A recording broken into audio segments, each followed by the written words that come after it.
Muy buenas tardes, bienvenidos y bienvenidas a esta cuarta entrega de Hablemos de Ciencia. Y justamente estamos en la Semana FESI, Festival de la Ciencia, por lo cual le invitamos, antes de iniciar nuestro programa, que revise las redes sociales de Par Explora Magallanes, quien organiza y prepara este programa para que usted también pueda darse cuenta de todas las actividades que tiene este Festival de la Ciencia, en la cual usted puede participar. Y en el programa del día de hoy, vamos a conversar en dos segmentos. En el primero, sobre comunidades indígenas y apropiación cultural. Y esto lo vamos a conversar con Margarita Vargas López y Felicia González Cárcamo. Ambas son Cahuáscar. Y en el segundo bloque hablaremos sobre ciencias sociales y pueblos indígenas con el encargado regional de la Subdirección de Pueblos Originarios del Servicio Nacional de Patrimonio, Blas Flores Águila, y con la directora del Instituto de la Patagonia y doctora en Arqueología, Flavia Morelo Repeto. Así que le invitamos a que participemos de este Hablemos de Ciencia. Muy bien, buenas tardes amigos y amigas. Nos encontramos en este Hablemos de Ciencia en Polar Comunicaciones, este programa del Par Explora Magallanes. Y hoy, como lo decíamos en la presentación, nos encontramos en este primer bloque con Margarita Vargas López. ¿Cómo está, Margarita? Muy bien, gracias, Javier. Y María Felicia González. ¿Cómo está, Felicia? Aquí, bien, gracias. Qué bueno verlas bien en este tiempo difícil y por supuesto que podemos a través de estas comunicaciones conversar sobre esta temática importante que son los pueblos originarios. Y la primera pregunta que vamos a realizar en esta tarde es: ¿cuál es el nombre correcto del pueblo Cahuáscar? ¿Cómo hay que mencionarlo? ¿Cómo hay que nombrarlo para hablar de este pueblo? Bueno, primero, Chillenak Laye. Estamos muy contentos de estar acá. Un saludo, Yetecta, a los Cuchelac Solaye, a los magallánicos que nos están escuchando. Respecto al nombre Cahuáscar, partamos la premisa que en el año 71, en 1971, hubo un congreso en Valparaíso de etnolingüistas, que fue liderado por el etnolingüista francés Christophe Cléris, y en ese congreso se estableció por una propuesta que él hizo como científico y por la experiencia que tuvo haber vivido con los Cahuáscar. Primero, nosotros no nos sentimos identificados con el nombre Alacalufe. Uh-huh. Es un error conceptual y además se ve como un acto despectivo. Según yo sé, Amperier decía que los hermanos Yaganes nos decían Alacalufe por comechoros. Uh-huh. Entonces, en ese congreso, Christophe Cléris propuso cambiar el nombre de Alacalufe a Cahuáscar y quedó establecido desde esa época porque nos sentimos identificados con ese nombre. Gracias, Margarita. Felicia, ¿nos puede aportar algún otro dato? Como dijo Margarita, Cahues es de piel y hueso, y Cahues, persona original, y Car es persona de hueso y piel. Prácticamente eso ahora quedó establecido. Ahora estamos con un programa de Óscar Aguilera. Estamos trabajando como gente descendiente, Margarita, la gente de los Toncos. Hay varias familias que estamos trabajando por rescatar nuestra lengua. Y ahí estamos trabajando. Yo, por ejemplo, en el año 2010 estoy trabajando como educador tradicional. Y eso yo estoy llevando a todos los establecimientos educacionales, de los liceos acá en la región de Magallanes. Muy bien. Y referente a lo que ustedes mencionaban, hay una visión que quizás lo que tenemos en la actualidad visto es que es errónea de hablar de unos pueblos como si hubiesen pasado por la región y no estuviesen vivos en el día de hoy. Margarita, ¿cuál es tu opinión frente a ese punto y cómo es la historia del pueblo Cahuáscar en Magallanes? Es súper importante lo que tú planteas, Javier, y la pregunta que me haces, porque todavía queda en la retina de la sociedad, es que como que los Cahuáscar o los pueblos originarios ya existieron. Y cuando se habla de la última Cahuáscar, eso muchas veces de repente he tenido que intervenir ahí con mi opinión, que no es la última, porque un pueblo desaparece cuando ya no existe sus costumbres, sus tradiciones. Y hoy día, si bien es cierto, no tenemos una vida nómade como nuestros antiguos, pero sí estamos en permanente comunión con nuestras costumbres y nuestras tradiciones. Nosotros no somos fósiles. El hecho que ya no estemos en nuestro territorio ancestral de cuna no significa que dejamos de ser indígenas. Lo llevamos en la sangre, lo llevamos en la comunión diaria. Delante en la mañana nomás pensaba, decía, que ganas de comer marisco, que ganas de salir a mariscar, pero y eso es lo que te traslada a tu territorio. Gracias, Margarita. Felicia.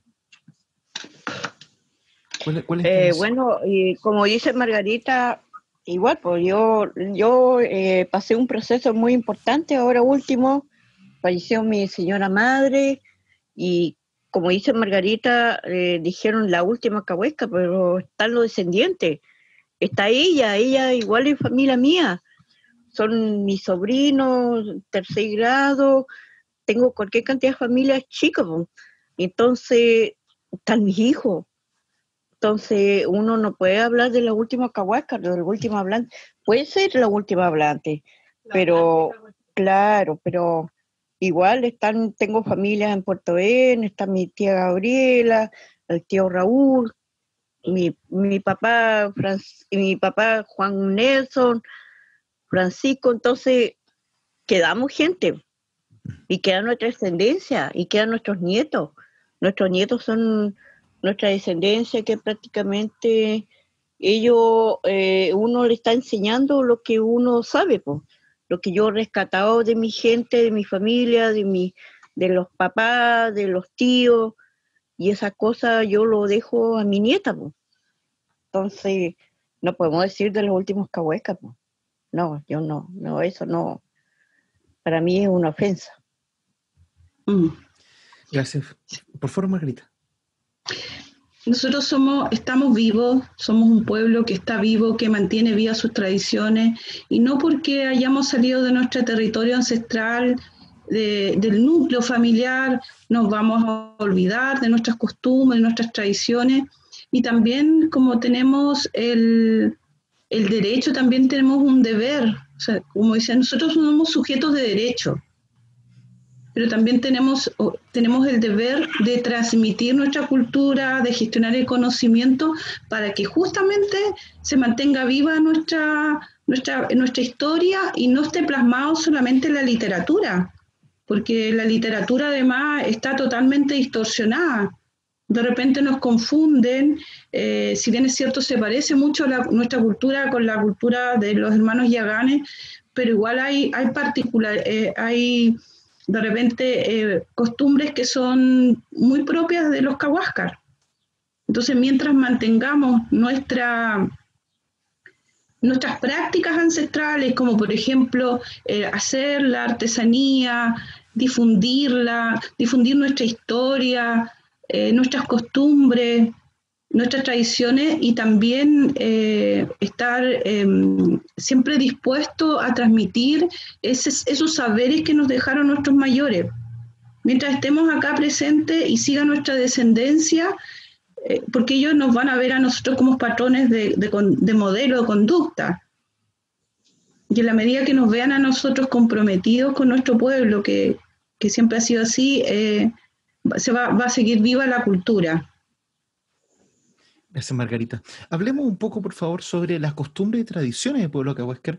Ya has mencionado la artesanía. ¿No puedes contar, porque obviamente uno tiene la imagen, como bien decíamos, que hay que eliminar de esta visión como de museo. Ustedes dijeron, ustedes no son fósiles, están vivos. Hablemos de esta cultura dinámica, de estas tradiciones que se mantienen al día de hoy, Margarita.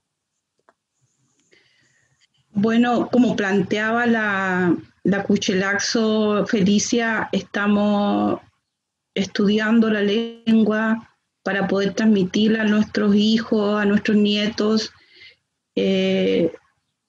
manteniendo viva la cultura a través de la artesanía, de la elaboración de la artesanía, no solamente como una pieza que puede ser un aporte para el turismo, sino que como un aporte a la historia, como un patrimonio, porque en un canasto encontramos el tejido y la historia de un pueblo vivo, que si bien es cierto ya no practicamos la mayoría de la vida nómade, pero estamos presentes a través del aporte que hacemos a la educación, por ejemplo, al arte, a la música, a la cultura, al desarrollo de la economía de la región. Estamos presentes de esa forma. Gracias, Margarita. Felicia, ¿cuáles son las tradiciones que por tu parte aún mantienes o has logrado transmitir en ese mismo proceso con los establecimientos educacionales que contabas?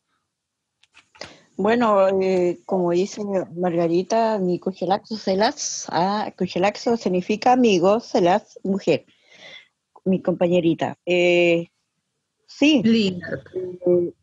Yo he transmitido, por ejemplo, yo aprendí a trabajar con la artesanía cahuéscar, el tejido, pero más me dedico a realizar el rescate de las canoas, a ir a trabajar con los niños. He ido con los colegios, establecimientos educacionales, a trabajar afuera, a cómo se realiza la extracción de la corteza, cómo tenemos que hacerla para poderla trabajar, y con los hijos igual. Pues los hijos, yo tengo 5 hijos, y de los 5, 3 están trabajando con el asunto de la corteza.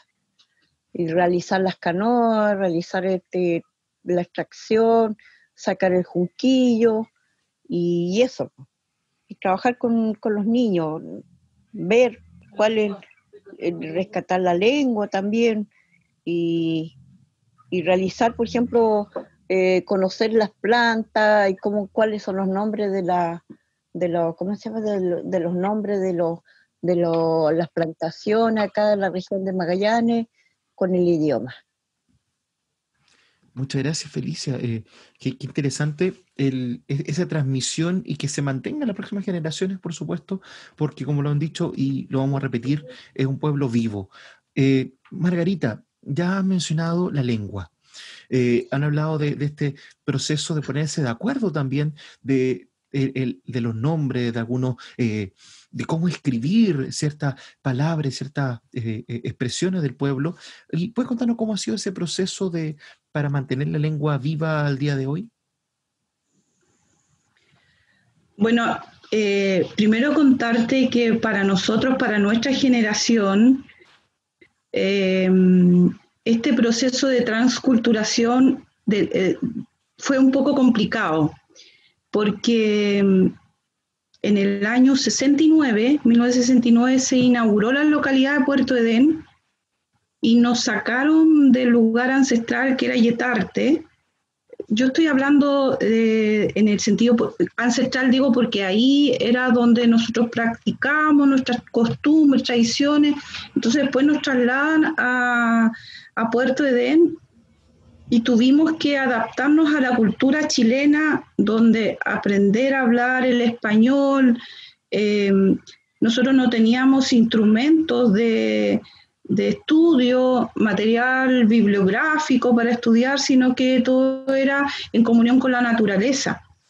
Y en ese proceso yo recuerdo que cuando escuchaba a mis mayores hablar la lengua cahuasca, ellos se quedaban callados y nos quedaban mirando, y yo siempre me preguntaba por qué se quedan callados si hablan distinto, decía. Y ahí se fue perdiendo esta transmisión oral de la lengua, porque ellos no querían que nosotros vivamos la discriminación y las burlas que vivieron ellos. Entonces se fue perdiendo, y de ahí ya de lleno al mundo occidental, donde se aprendió el español, y hoy día tenemos 2 diccionarios como material bibliográfico para poder aprender, y tenemos el privilegio todavía de contar con hablantes que nos pueden transmitir nuestras inquietudes. Tenemos hablantes jóvenes todavía que pueden hacer educación cultural bilingüe, como el caso, la Felicia está de educadora. Y así ha sido el proceso. Hoy día hay distintas formas de llevar el proceso de educación para aprender la lengua, que lo puedes hacer con relatos, con literatura, en conversaciones con los mayores. Esa ha sido la forma en la práctica de poder, la metodología, digamos, de poder ir aprendiendo y recordando además algunas palabras y conceptos que finalmente te das cuenta cuando interpretas y dices, yo lo escuchaba de mis mayores, lo escuchaba, y así hemos ido enlazando varios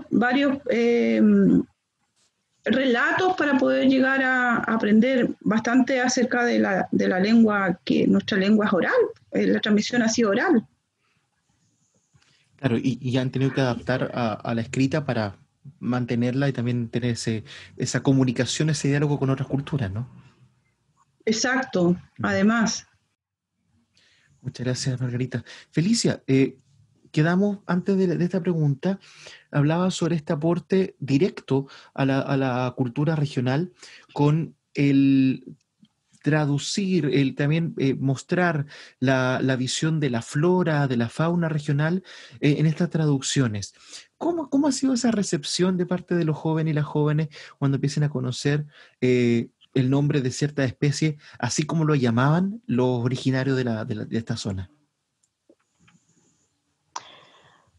Bueno, yo comencé como educadora tradicional el año 2010 y tuve una buena acogida con el Liceo Politécnico, la Escuela Argentina, la Escuela Patagonia, el Liceo CIA, y bastante buena, porque realmente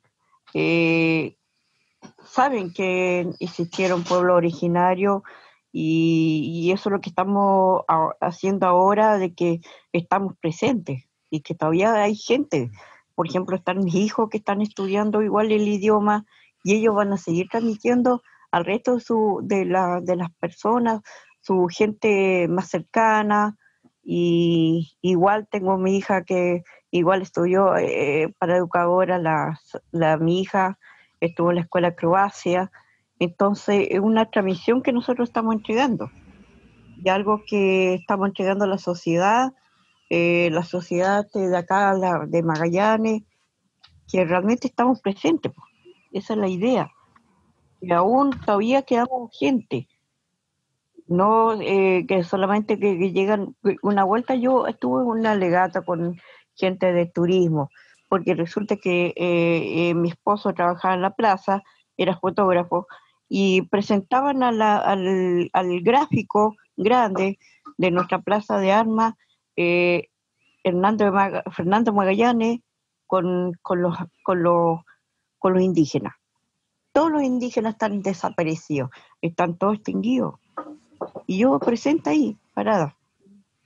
Aquí estoy yo. Yo soy una persona, una descendiente cahuéscar, que tengo mi sangre cahuéscar, que yo voy a compartir con mi gente, por ejemplo, está mi cuchelazo acá, Margarita, mi gente, que ahora nuestros nietos, nuestros hijos, nietos, y eso siempre van a seguir presentes. Entonces nuestro pueblo supuestamente en las letras se extinguirá, pero nosotros no. La cultura nuestra va a seguir en nuestros cuerpos, en nuestros hijos, nietos, y ellos van a seguir existiendo, y ellos van a entregar lo que yo le estoy enseñando a mi nieta, yo lo que le estoy enseñando a mi sobrino, eso queda. Gracias, Felicia. En este tiempo, en estos últimos años, se ha vuelto común el mostrar diferentes expresiones culturales o artísticas inspiradas en los pueblos originarios de la región, pero hay dos conceptos aquí que me gustaría que ustedes lo puedan trabajar y comentarnos, que es el de la apropiación cultural y el de la apreciación cultural. Quizás una línea muy delgada, pero ¿cómo se pasa de apreciar una cultura a apropiarse de esta cultura, Margarita? Me tocaste un tema que tengo ahí una experiencia personal. Por favor. Pero primero creo que hay que reconocer la existencia de un pueblo que dejó legado y reconocer también que es un patrimonio. Reconocer que hay historia, que hay costumbres, incluso que estás ingresando al vínculo más preciado de la cultura, que es la familia.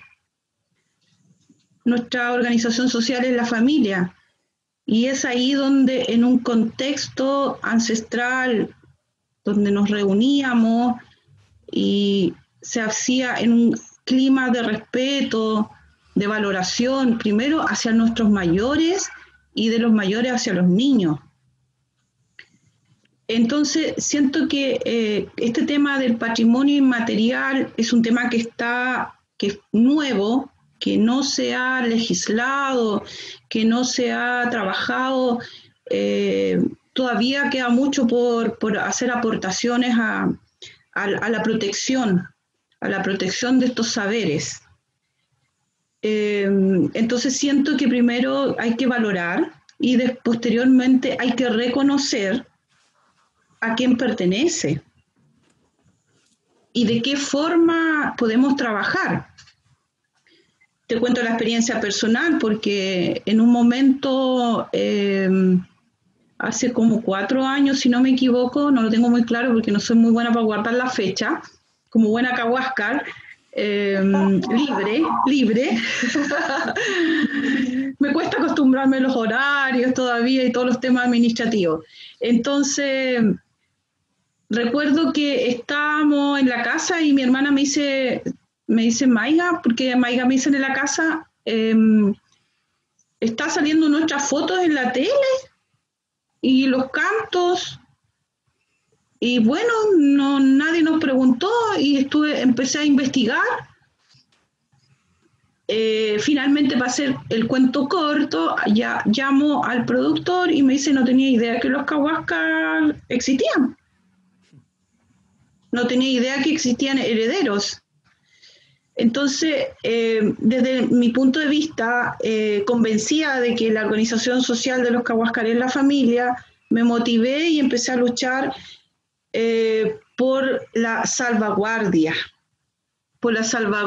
del conocimiento, de los saberes, de cómo se realizaba la transmisión de nuestra cultura, y sobre todo porque muchos de ellos ya no están y no tienen quien los defienda, y sobre todo por el respeto a nuestros mayores, que fueron tremendamente generosos para transmitir sus costumbres. Ellos no tenían tapujos, no les recibían a todo el mundo, pero ¿qué pasaba? Que el que iba como que se apropiaba de una historia y después lo hacía como que era propio del que realizó la investigación.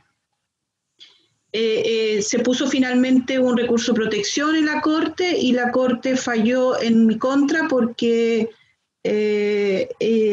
ellos decían que yo no representaba al pueblo, pero generó también, fue una oportunidad para generar debate, también hubo una afectación en los mismos integrantes de los pueblos, pero finalmente lo que resultó de todo este proceso, de esta lucha, y no era por hacerme propia una historia, sino que me molestaba mucho la forma, cómo tomaban nuestra historia, como que ya es algo mío, yo hago lo que quiero, si quiero hago rap, si quiero saco imágenes.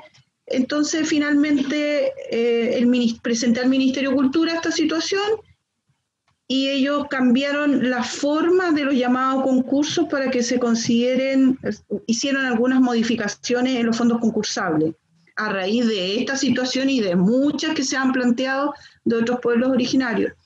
Pero acá no iba uno por la lucha individual de querer que algo sea mío, porque eran las voces de mis abuelos, estaba nuestra familia, estaban nuestros tíos abuelos, sino que era la forma cómo se debe trabajar con los pueblos originarios, donde se debe considerar tu voluntad, donde se debe considerar también tu deseo, qué es lo que tú esperas, y valoro mucho que esto sea inserto en el mundo educativo, que sea inserto en la cultura, las artes, pero tiene que haber un respeto, o sea, mínimo, podemos trabajar en conjunto, y uno no se opone a que esto sea, no se desarrolle estos proyectos culturales, todo lo contrario, es un orgullo tremendo para nosotros como pueblo que esté en los establecimientos educacionales, que esté en las universidades, que los tengan todas las personas que quieran conocer acerca de la música, del arte, pero que sea de la forma correcta, con respeto, con valoración, con admiración, con una forma distinta. Bueno, finalmente exigimos ahí al Ministerio de la Cultura, solicitamos que por lo menos se haga un acto de conmemoración, una ceremonia sencilla para que todas aquellas personas que quieran tener una copia de los CD lo tengan, pero de buena forma. O sea, que estamos traspasando una historia, estamos traspasando las costumbres, y cómo se transmitían los cantos, quiénes eran los que, por último, saber quiénes eran. Entonces no es un derecho que yo estaba por un tema individual. Se generaron muchos debates, pero finalmente se avanzó y tenemos que proteger lo que es nuestro, salvaguardar el patrimonio inmaterial, que por cierto es un tema que no está en pañales todavía y hay mucho que abordar ahí. Sí. Lamentablemente estamos más que encima del tiempo. Le agradezco, Felicia, Margarita, por este espacio y permítame comprometernos para un espacio más largo para poder hablar más con mayor extensión de estos temas.